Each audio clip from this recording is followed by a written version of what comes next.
इस नव वर्ष की आगाज की पहली समीक्षा बैठक में नगर में है। हमारे बीच में जनप्रिय लोकप्रिय विधायिका आदरणीय पूजा सरोज जी।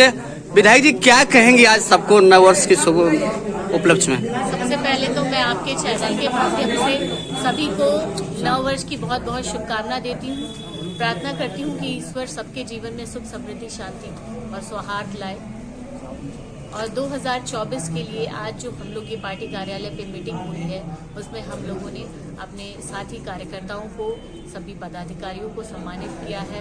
और 2024 में समाजवादी पार्टी ये मेहनगर सीट लोकसभा जीतने जा रही है, इसके बारे में सभी ने चर्चा की। विधायिका जी, बड़ी चुनाव का रणनीति जो बहुत तेजी से चल रहा है, 24 की आगाज की जो कार्यक्रम चल रहा है, संगठन किस तरह से मजबूत रहेगा और सदर लालगंज दोनों मजबूत कैसे रहेगा, इस पे क्या कहेंगे? दोनों ही लोकसभा आगामी जो है हम जीतने वाले हैं, समाजवादी पार्टी जीतने वाली है। जिस तरह से ये भाजपा सरकार है, जिस तरह से इनकी नीतियां हैं, जो जनता इतनी त्राही त्राही कर रही है, चाहे वो बेरोजगारी हो, चाहे इतनी महंगाई हो, और न ही सुरक्षा है महिलाओं के लिए, न ही स्वास्थ्य सुविधाएं है, और न ही शिक्षा का उचित माध्यम है। इसी मुद्दों को लेकर हम जनता के बीच जाएंगे। हम सभी पदाधिकारियों ने आज यही मंथन किया है, यही निर्णय किया है कि भाजपा की और ये जनता की जो परेशानियां हैं उन तक पहुंचाएंगे जनता की परेशानियां। और हम 2024 के लोकसभा चुनाव के लिए पूरी तरह से तैयार है समाजवादी पार्टी। आखिरी सवाल है कि दो नारा चल रहा है, एक पीडीए लेकर राष्ट्रीय अध्यक्ष अखिलेश यादव जी चल रहे हैं और दूसरी ओर विकसित भारत संकल्प यात्रा लेकर भारतीय जनता पार्टी चल रही है।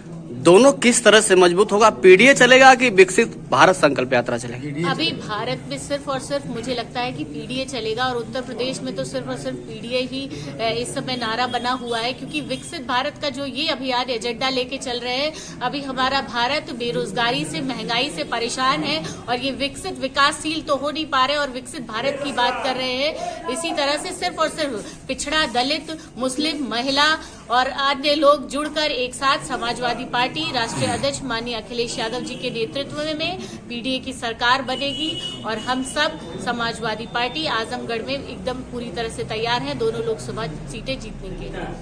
आखिरी सवाल है आपसे कि तितला से रास्तेपुर का मार्ग जो निर्माण चल रहा है, लोगों के शंका में हमेशा एक बात चल रही है कि पूजा जी बना रही हैं कि दिनेश लाल बना रहे हैं, इसमें दोनों में खासियत क्या है? सच्चाई बता दीजिए आज।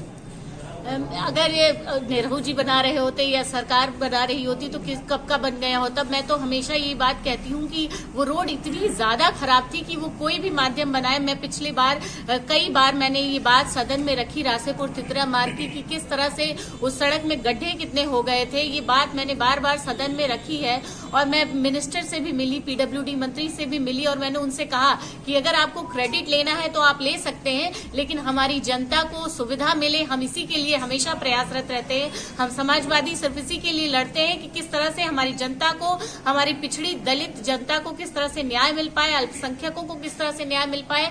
उसीलिए हम हमेशा कार्यरत रहते हैं। और समाजवादी पार्टी के राष्ट्रीय अध्यक्ष माननीय अखिलेश यादव जी सिर्फ इसी की लड़ाई लड़ते हैं, और हम हमेशा लड़ते रहेंगे। और वो माध्यम चाहे जो हो, रोड बन रही है, हमारी जनता की सुविधा होगी। आखिरी में क्या संदेश देंगे? आखिरी सवाल है। मैं आप सबको बहुत बहुत नववर्ष की एक बार शुभकामना देते हुए ये बात कहना चाहूंगी कि हमें अपने भविष्य की अगर रक्षा करनी है, अपने आने वाली पीढ़ी के लिए कुछ देकर जाना है, तो संविधान को सुरक्षित रखना है। और इस देश में अगर लोकतंत्र को बचाना है तो सिर्फ और सिर्फ पीडीए का साथ देते हुए समाजवादी पार्टी के नेतृत्व में, राष्ट्रीय अध्यक्ष अखिलेश यादव जी के नेतृत्व में हम सबको एक साथ लड़ना पड़ेगा और इस देश में संविधान को सुरक्षित रखना पड़ेगा। बहुत बहुत धन्यवाद।